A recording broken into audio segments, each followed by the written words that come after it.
Your patience, everybody. If you'll be ready in 1 Corinthians 13, that'll be our kind of focus for our study tonight.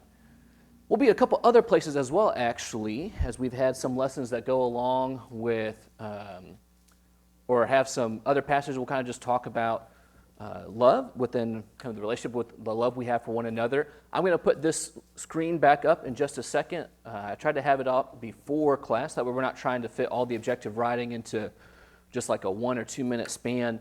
I'll be back there in just a second as we're continuing to talk about this subject or this series of lessons about one body with many members. We're the local church, and we're all looking to understand the part that we play within the local church using that analogy from 1 Corinthians 12, from Romans 12, these types of places. And we've been talking about different attitudes, things like unity, peace, humility. We talked about fellowship last week. And within all of that already, you can see how these interplay off of one another, how there's not really a way just to talk about peace without the thought of there are times when I have to be humble and put others before myself if there's going to be peace. Or if there's going to be this fellowship, there is this unity that's kind of brought together, this connection, this association that's there within the idea of fellowship. And as we'll talk in just a second, and as we'll kind of discuss together and talk about some passages together about the subject of love, love is kind of that thing that is at times, especially in Colossians chapter 3, talked about as that thing that binds all of this together. We're thinking about the subject of love, the attitude of love tonight, and our relationship with one another, particularly in the realm of the local church. So, if you have a sheet for lesson 6, you're welcome to write down our objectives if they're helpful for you as you might look back at some of these thoughts later. If you don't have a sheet for lesson 6, I don't have any immediately on hand for you. I'm sorry about that, but hopefully we can still at least follow along with what we're going to be doing this evening. First of all, we're just going to look to list a number of New Testament passages that should say the importance of love, especially the love we have towards one another within the local church. You might have a couple of those in your mind besides 1 Corinthians 13. That's kind of the main one we'll be spending the most of our time on in some capacity tonight. Our second objective as a class is that we'll be able to summarize the context of 1 Corinthians 13 within its setting in the letter. I don't plan to do a whole deep dive on every part of the whole book of 1 Corinthians, but at least as we've talked about 1 Corinthians 12 already, and maybe just a little bit about 1 Corinthians chapter 14, we'll also see how 1 Corinthians 13 fits within that subject of. It's not just all of a sudden here's something the preachers can use at their wedding sermons or that they can do in a marriage class along the way. We'll look at the context of 1 Corinthians 13 within that setting there. And then third, explain, based on the description of love that we see, particularly in 1 Corinthians 13, 4 through 7, what love looks like in a local church. We'll kind of talk about kind of some of the practical thoughts of that.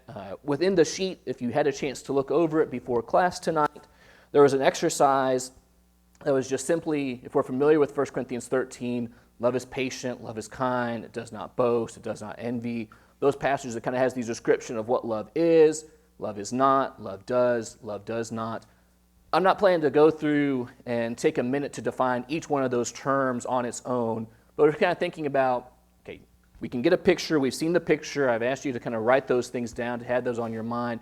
What does that look like then within the local church when it's applied and when it plays out within our one body here working together? And so in case that we didn't get a chance to write some of these down, I'll give another second to get a few of these written. If you already have these written down, or if you're looking for something else to do while you're waiting, you might be thinking of a couple of love passages, particularly love towards one another passages that you have on your mind, and we'll kind of get a list of those going here in just a second.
passages. And again, kind of maybe more particularly on my mind as we think about getting a collection of these passages together.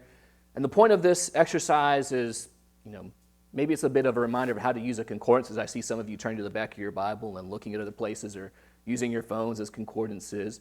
But it's also maybe a bit more, we'll get just a snippet of some of the verses, we'll get the verses of seeing how love, particularly love for one another, is talked about in there. So I've got a couple, and there are a couple I'm planning on, we'll read and we'll actually discuss for a second.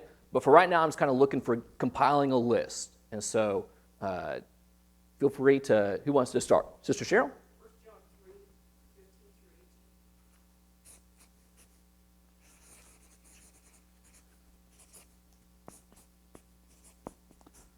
What else? Yeah. And part of 1 John 2 even as well. If I was going to at least put some of 1 John 4, 7 through, there's 21 verses. I think actually I have through chapter 5 and verse 4 on my note that's going to come up on the screen in just a second. That's a very clearly written 5 in case you're trying to decipher that from back there. So passages like 1 John 3, a lot of 1 John 3 talks about that, particularly verses 15 through 18, 1 John 4, verse 7 through chapter 5, verse 4, hitting the subject of loving one another as well as other aspects of love. What are some other love passages? Sister Caitlin? There you go.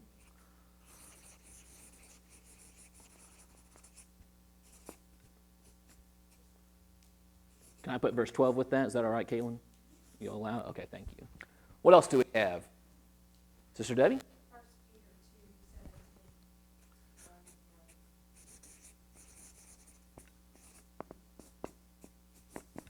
Peter 2:17, is that what you said? Thank you. Brother Patrick? John chapter 13, 31 to 35.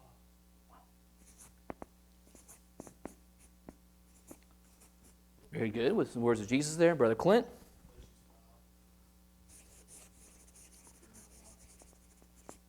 What part of Galatians 5? Well, most of it, especially with the walking spirit. Can I put 13 through 14? And then at least 22 through 23. Obviously, the whole context is included with that, but we'll get some of that. We got a couple more other love passages. Yes, ma'am. Proverbs 10:12. Some wisdom that helps us with our love for each other. I can't talk and spell at the same time. Proverbs 10, verse. I can't do anything and spell at the same time, but that's irrelevant. What else? Let me get one or two more. Sister Jerry? Oh, that was a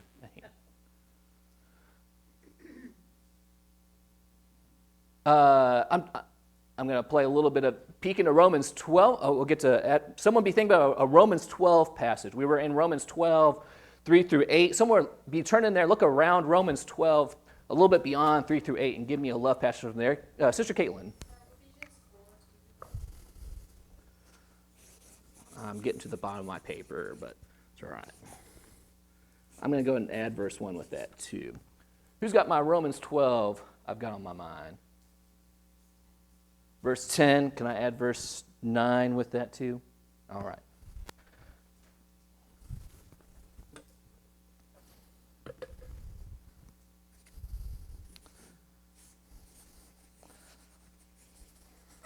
Romans, obviously.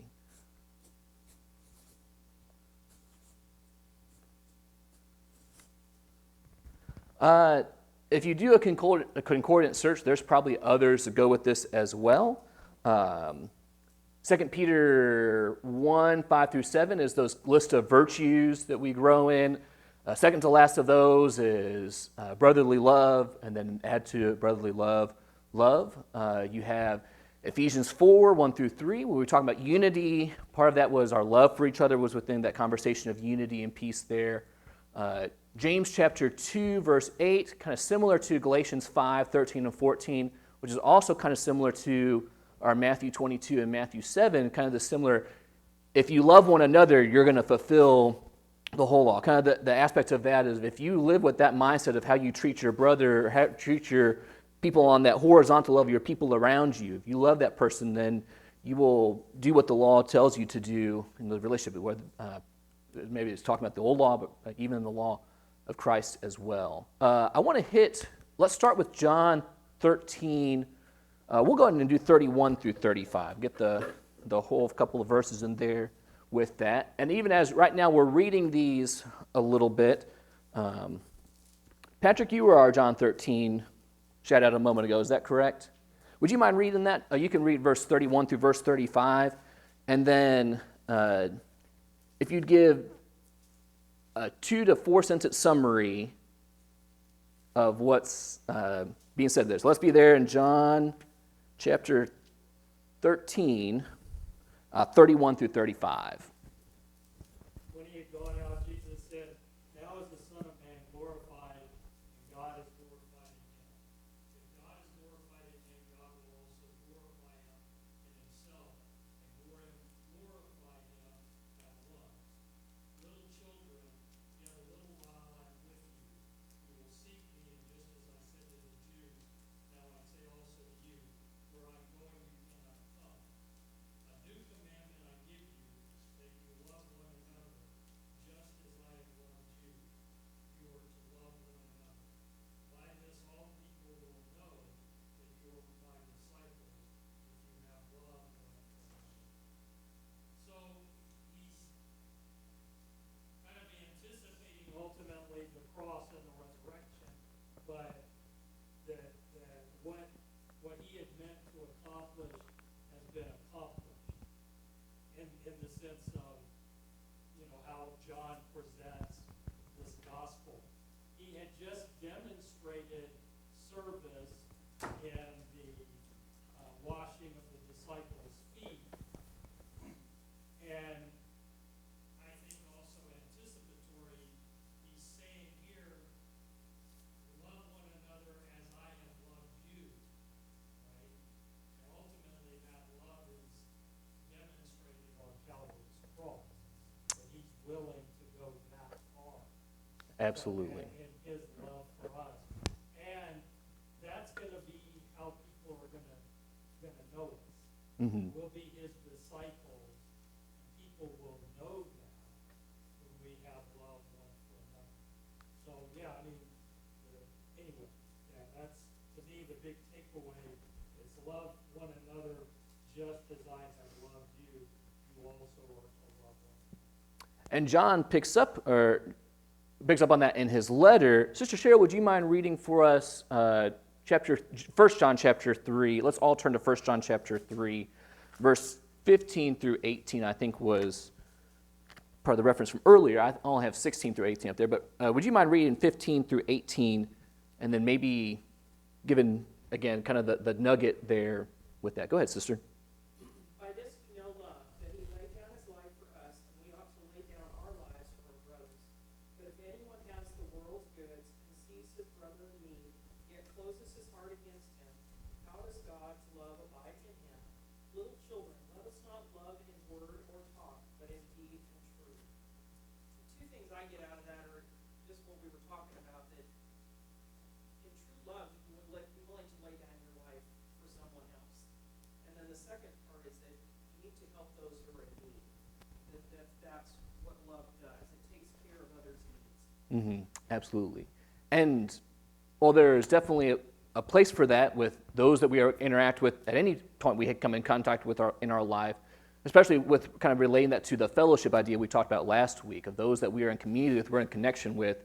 Part of that connection is that we're there for each other's needs, physically, emotionally, and in those types of ways that we can be there for each other. And that's part of how that love is demonstrated.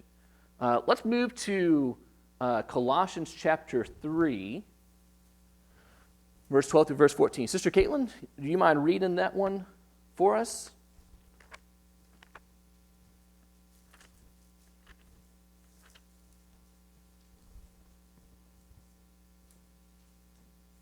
What did you say? 12 through 14. Mm-hmm. Therefore, as the elect of God, holy and beloved, put on the tender mercies, kindness, humility, meekness, long-suffering, bearing with one another and forgiving one another. If anyone has a complaint against anyone, even as Christ forgave you, so you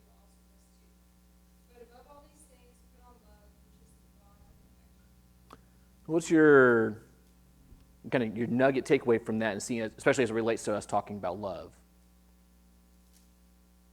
I mean, even if, so I think it's really like, you can get into like arguments like there with a lot of people, and to like, kind of like lose that sense. But I think it's important that like, even when you have a problem with somebody or a dispute with somebody, to make sure you're still carrying out love and how you're acting, how you're speaking to them. So we should be continuously always having these attributes. Even when we're upset, like you can't go up to somebody who you think is doing something wrong and just come at it in a negative way. Like coming at it in a way from love means that maybe you see that. There's that's the old man, or the things you were supposed to be putting away, Paul's talking about earlier here, but no, we're putting on these things as people who are living according to the teachings of Jesus and are understanding that Jesus is the centrality part of the gospel, is supreme in all of that, preeminent in all of that.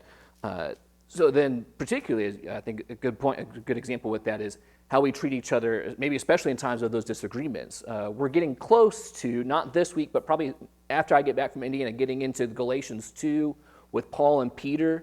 And I don't think that turns into some big all slugfest. I think within all of that is a demonstration of these kinds of attitudes, of patience, of kindness, of humility. But with all that means there's still a place for for Paul to say, there's a chance for you to be rebuked here, but that's coming with love in the background of all of that. And the danger is when we let love loose and we don't hold on to that love anymore, then these characteristics fall apart when instead we're putting on the things we were supposed to be putting off from the previous section.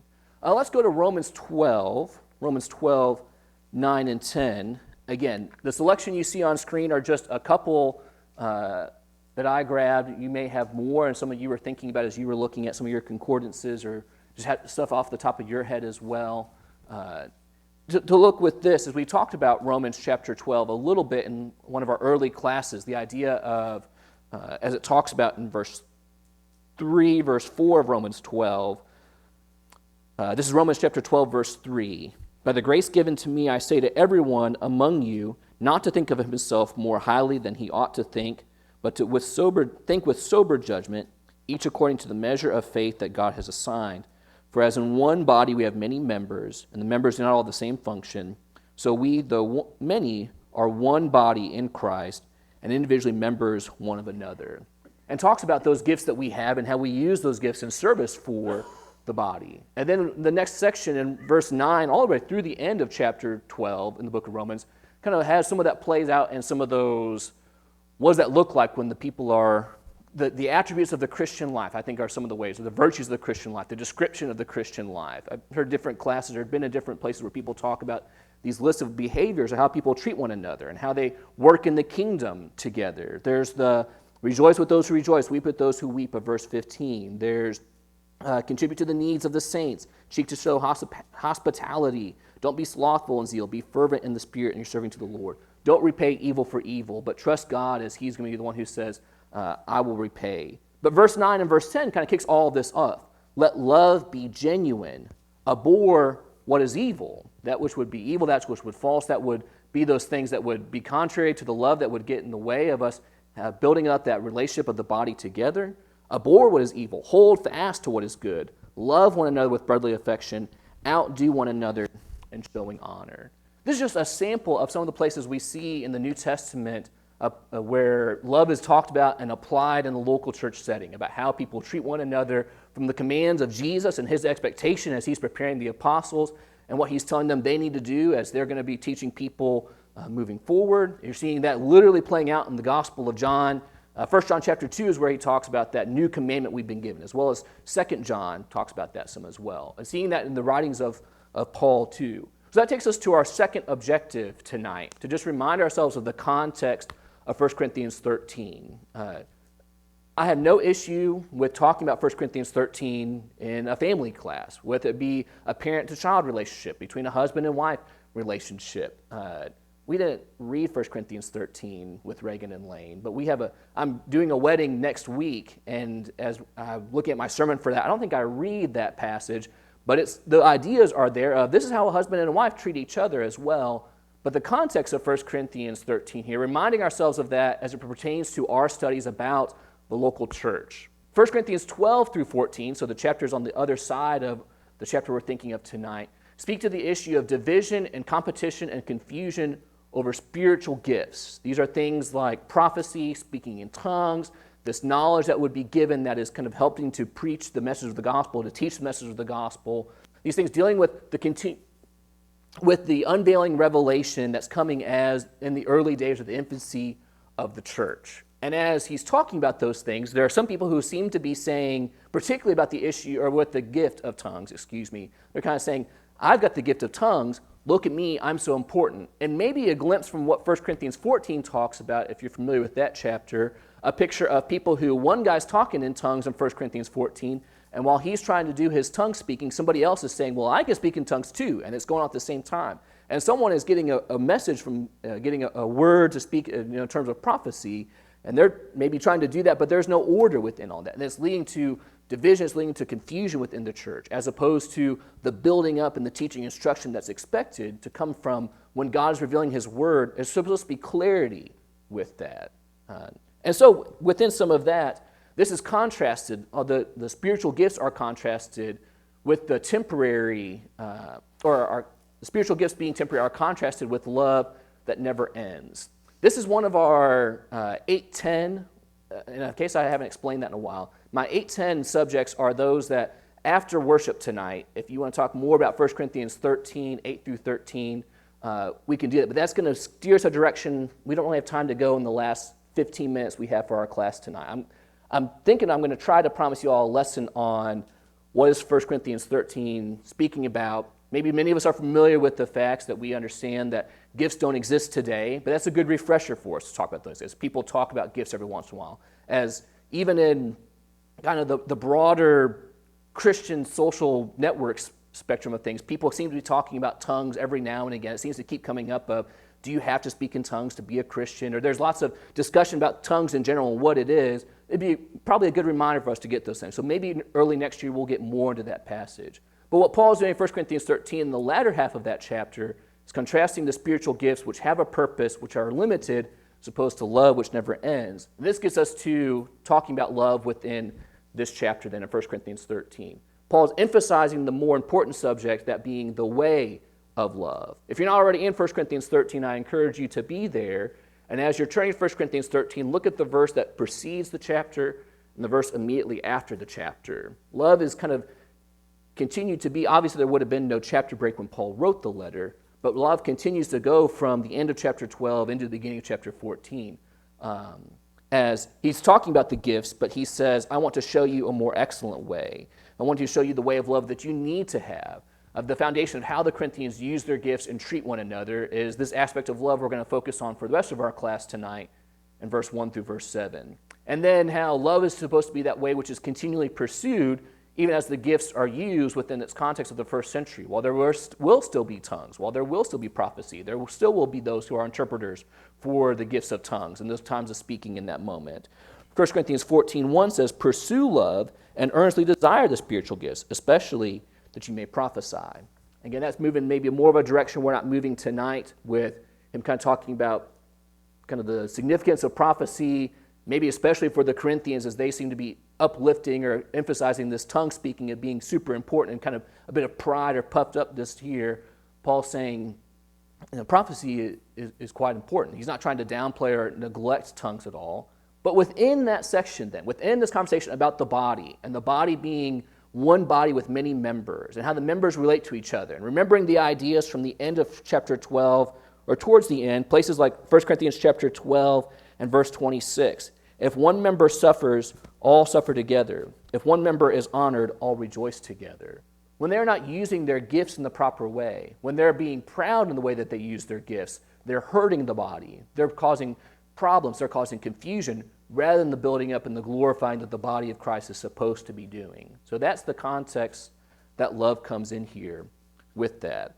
So can I get someone to read particularly verse 1 through verse 7? That's for our last 10 minutes or so before we have some takeaway thoughts and some prayer, or maybe at least getting a prayer in at the end. We're going to have that we can be focusing on 1 Corinthians 13, verse 1 through verse 7. Can I get someone to read that for me, please? Brother Clint, if you would. Do I speak with the tongues of men and of angels, but have not love?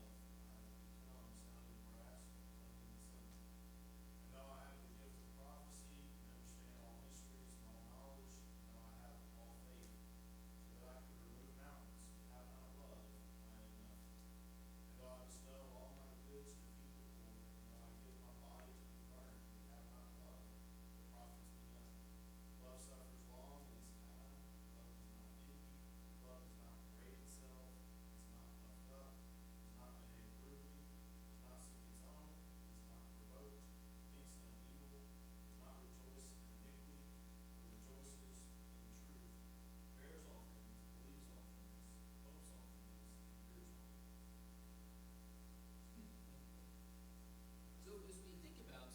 subject of love is it starts off in this section. He's talking about people would have these gifts, using these gifts, and there's been confusion, there's been disruption about people who may be using these gifts or trying to exalt certain gifts over other people. So within all of that, he's making a point with these rhetorical questions early on in verse 1 through verse 3 about kind of what are you if you don't have love? And there's significant things in here, particularly in how they might relate to some of the spiritual gifts. Things like tongues are talked about in the previous chapter about among those spiritual gifts, prophetic powers, understanding mystery and all knowledge. There's talking about the gift of knowledge in the previous chapter as well. These questions relating to specifically the thought of the spiritual gifts that are talked about within 1 Corinthians. You have those things. Whatever we do lacks value and contribution to the goal of the body working together to the glory of its head if we don't have love in those moments. I could be spitting off the greatest message in Mandarin, and there's probably a bit of hyperbolic statement in that.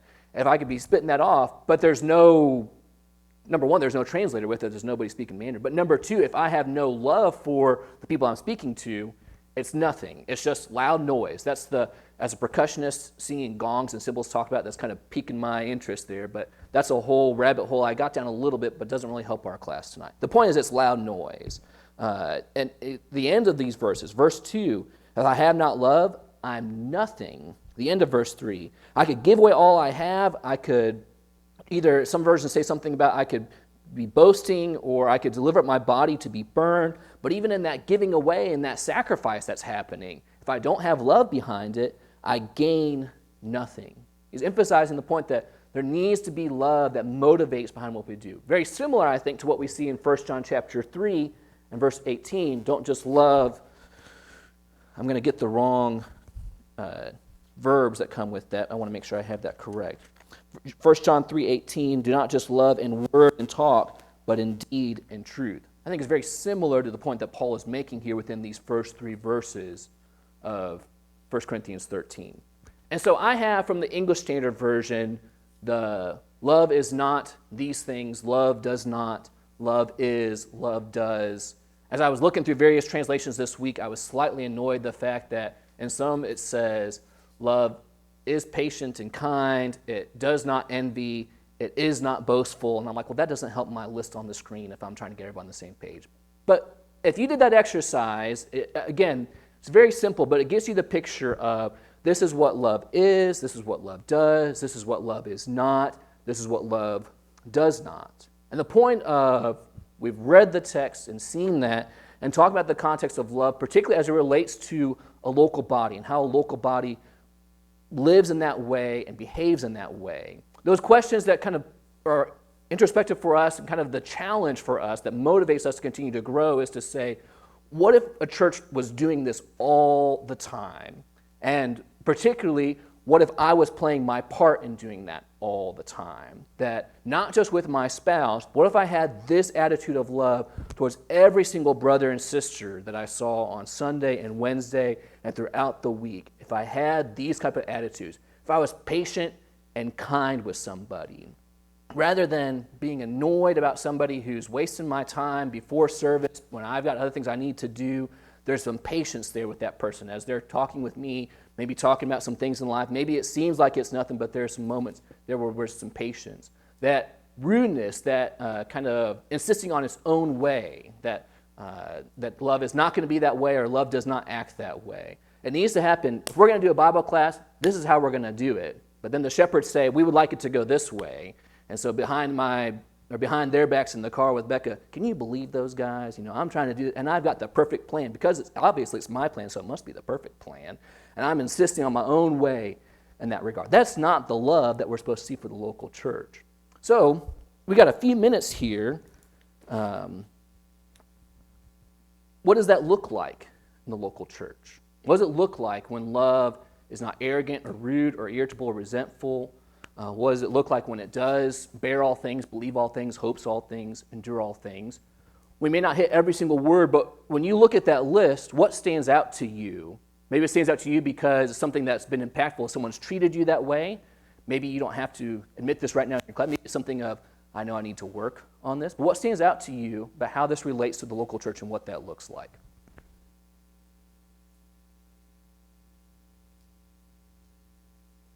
Sister, my hand is for me also, by the way, because I ask a question and I talk for 17 more minutes. So my hand is for me, not for y'all. Sister Cheryl, and then Caitlin, I think that was the start of a hand.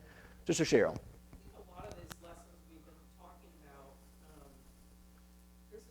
when people are arrogant and prideful, it gets in the way in a local church. Even in being able to discuss differences or, study a passage together and kind of come to some sort of understanding. But, and we've said that before, I just think it's really important. How we talk to each other, and how we manage our disagreements, is critical to a local church.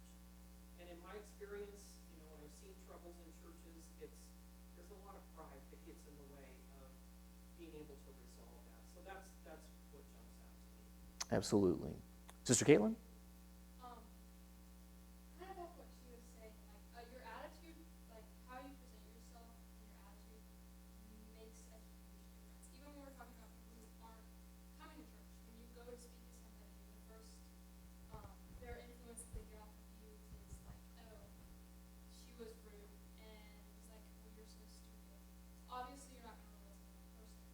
And I also think that because of that, when you have that attitude towards people, especially the church, that if you ever notice that they're doing something wrong, like Proverbs 3:7, 5-7 says that if you love someone, you're going to rebuke them, but you have to do it in the right way. And so when you come off as like angry and irritable and arrogant, like they're not going to want to listen to you. So even if later on you try, but you've had this horrible attitude the whole time and you haven't been showing love in your actions, then it's going to make them not listen to you when they need to for their own sake. Absolutely. There's a lot about that how we approach other people and our perception of ourselves. I think that's a lot of what pride goes to. Pride made me think of that I'm important, I'm right, you're wrong, and there's this maybe how we perceive ourselves as we're going into those moments plays a big part of recognizing here all of these aspects of love that are being emphasized are talking about, and they go with what we've been seeing so far about peace and unity and humility and fellowship, is that idea of laying down your own interests and looking for the interests of others.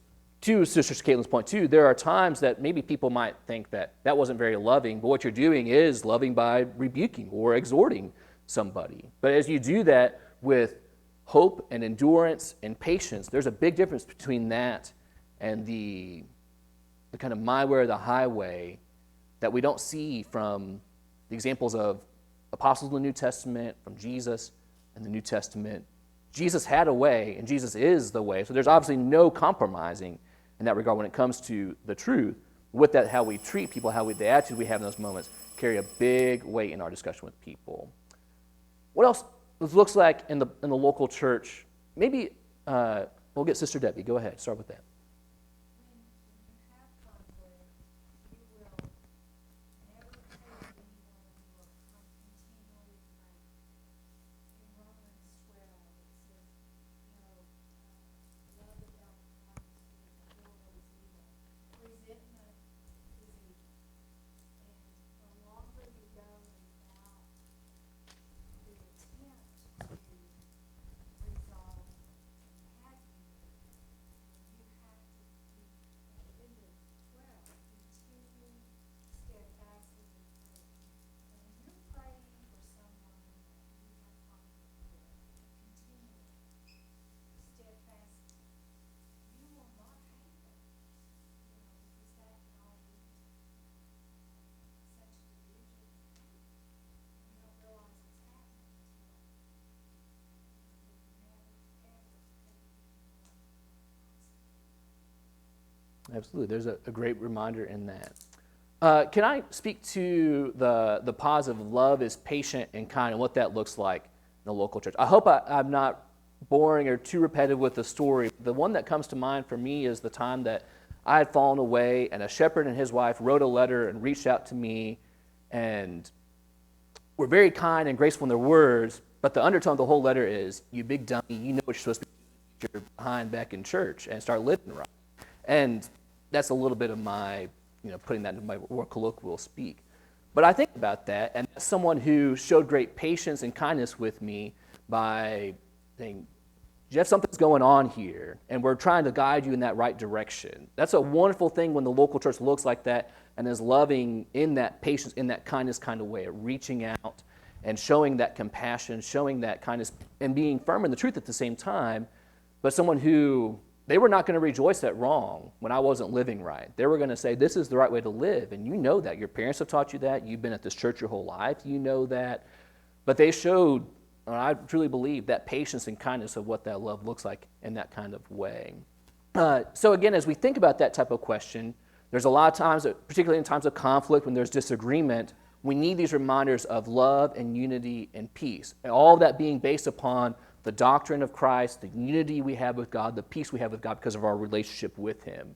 But also thinking about of how we actively show that and the way we treat other people in that positive way of bearing with people, enduring the situations of life. And as things happen in life that are out of our control, the lights go out on some. I was here for like a month, and the power was out one Sunday morning. And rather than blah, blah, blah, everybody grumbling along, Clint lit songs in the dark, and I did a short exhortation about Jesus being the light of the world. And I hope that we had that proper kind of love towards each other rather than being frustrated with each other, something we couldn't control in that moment. That we would continue to show that bearing, that enduring, and things like that. What I want to do is I want to close with that. Keep that question on your mind. Always be thinking about that of how does this look in a local church? And as we talk about those things continue to kind of seep and meditate on our hearts as we interact with each other through the week, as we come together on the first day of the week. I've got about 50 seconds unless Mike rings the bell early. Let's have a word of prayer, and then we'll close our class tonight. Will you pray with me, please? Our Heavenly Father, we approach your throne tonight as the Judson Road Church of Christ family. We pray that in all that we've done, that we are being good students of your word as we've talked about love and talked about 1 Corinthians 13 this evening, and seeing the attitude that we need to have towards one another within our local body, and to making sure that the way we treat each other in peace and unity and humility, patience, forgiveness, all these things, and the importance of love being at the heart and the root of it all. May our actions and our words show the love that we have for each other as we grow with one another, as we do the work to glorify you. Thank you for our shepherds who lead us in that way and keep a watch over us. Thank you for all of us who are able to be students and learn and grow together in that regard, and we would be patient and love with each other to do the work and to grow together. For all these things in Jesus' holy name, amen. Thank you so much for your presence, participation. Next week we move into probably a very similar lesson, 1 Thessalonians chapter 5, verse 13 through 16, 12 through 15, blanking a little bit on specifics there. That's just a passage that probably has a very similar thoughts to what we've already been talking about. But I think will be a good place to talk about that will lead us into talking about some things related to leadership and to some other parts that we'll get into our next section of classes as well. So that's next week's class. Hope you'll be there. Join us for that.